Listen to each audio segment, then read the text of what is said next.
Hello everyone, आपका स्वागत है हमारे यूट्यूब चैनल एजुकेशनल नॉकआउट्स पर। आज हम फाइलम टीनोफोरा के जनरल कैरेक्टरिस्टिक्स के बारे में पढ़ेंगे। वीडियो पसंद आए तो वीडियो को लाइक कीजिएगा और हमारे चैनल को सब्सक्राइब कीजिएगा। फाइलम टीनोफोरा, ग्रीक में केटोस का मतलब होता है कॉम एंड फोरस का मतलब होता है bearing. These species are looking like comb-wearing species. General characteristics: exclusively marine and planktonic organism. Exclusively marine का मतलब होता है कोई भी जीव जो सिर्फ और सिर्फ समुद्री पानी में ही सर्वाइव कर सकता है। ये जीव पानी के अलावा कहीं और सर्वाइव नहीं कर सकते। एंड प्लैंक्टोनिक ऑर्गेनिज्म का मतलब होता है पानी की सतह पर पाए जाने वाले जीव। ये जीव अपने मूवमेंट के लिए भी पानी की धाराओं पर निर्भर रहते हैं। बॉडी ट्रांसपेरेंट होती है विथ बाइरेडियली सिमेट्री। बाइरेडियली सिमेट्री का मतलब होता है जब हम किसी स्पीशीज़ को बीच से कट करेंगे तो वो दो इक्वल हाफ्स में कट होगा। इससे ज़्यादा अगर हम उसको कट करेंगे तो वो उसमें सिमिलैरिटी नहीं आएगी। And oral and aboral surfaces. Oral मतलब mouth and aboral surfaces opposite to mouth, that is anus. Mouth and anus are present in these species. Body wall consist of 3 layers. Body wall में 3 layers होती हैं।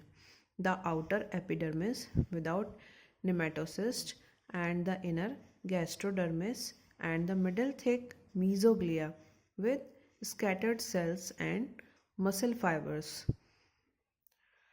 Body wall में 3 layers होती हैं। जो बाहर की लेयर होती है वो एपिडर्मिस कहलाती है विदाउट निमेटोसिस्ट, और जो अंदर की लेयर है वो गैस्ट्रोडर्मिस या एंडोडर्मिस कहलाती है।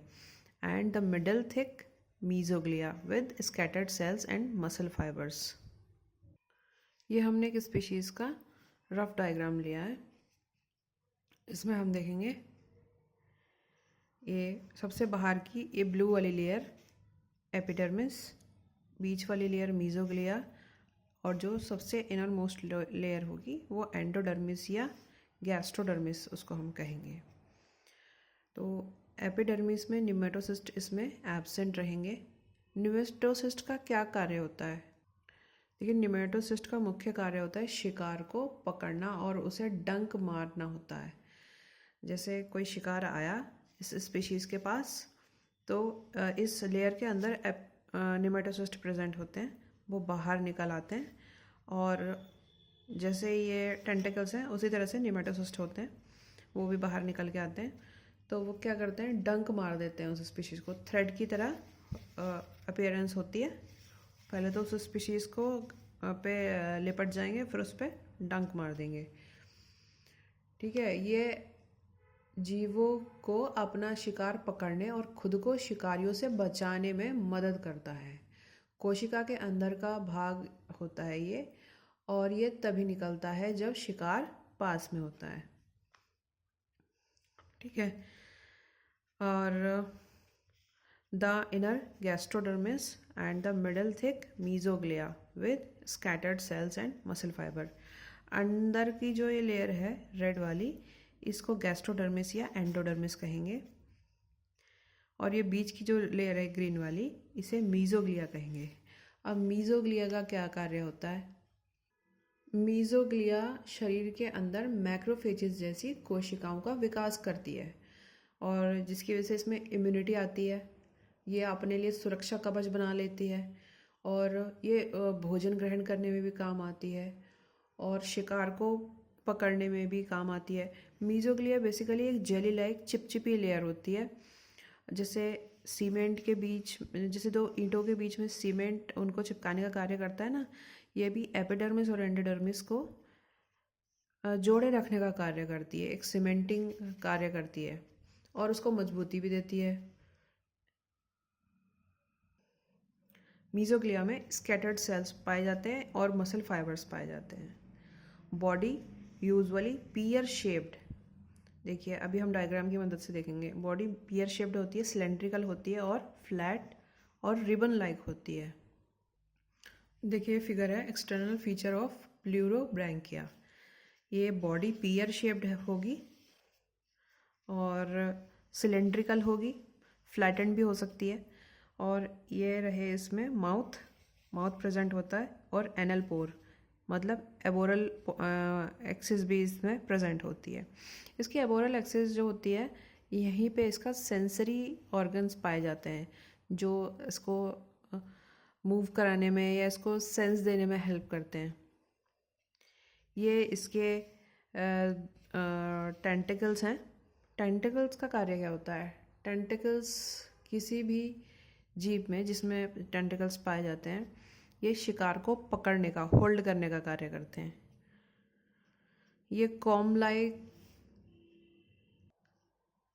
मेरिडियनल रोज हैं। ये जो रो हैं ये 8 मेरिडियनल रोज होंगी, 4 इस साइड हैं और 4 रोज बैक साइड होंगी। इनमें छोटे छोटे सीलिया प्रेजेंट होंगे जो लोकोमोटरी ऑर्गन का काम करेंगे, लोकोमोशन में हेल्प करेंगे। और ये देखिए टेंटिकुलर शीथ से टेंटिकल्स निकलना है। ये टेंटिकुलर शीथ है, दोनों साइड है और यहाँ से टेंटिकल्स निकल रहे हैं।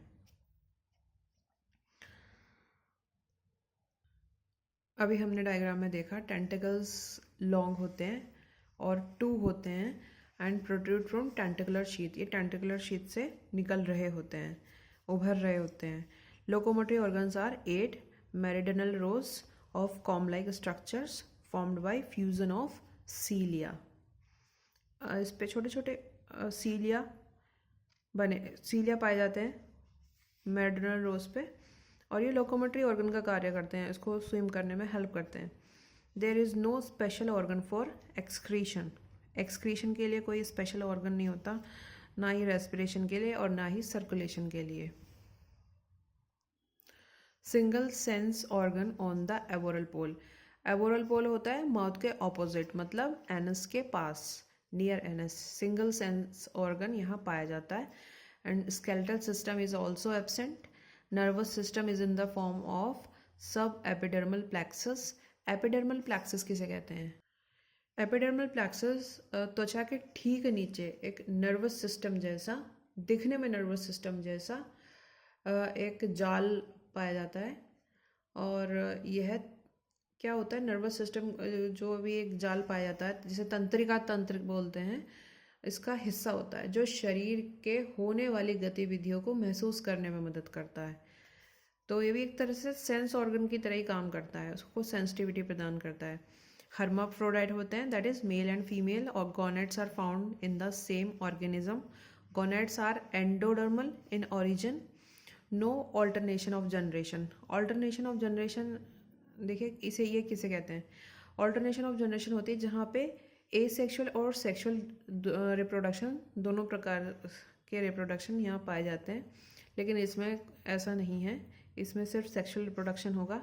Development includes a cydippid larva, a free swimming planktonic larva stage of comb jellies. Nematocysts are entirely absent. This is all about phylum Ctenophora। और अब हम अगली वीडियो में इसकी क्लासिफिकेशन और उसके एग्जाम्पल्स को डीपली पढ़ेंगे।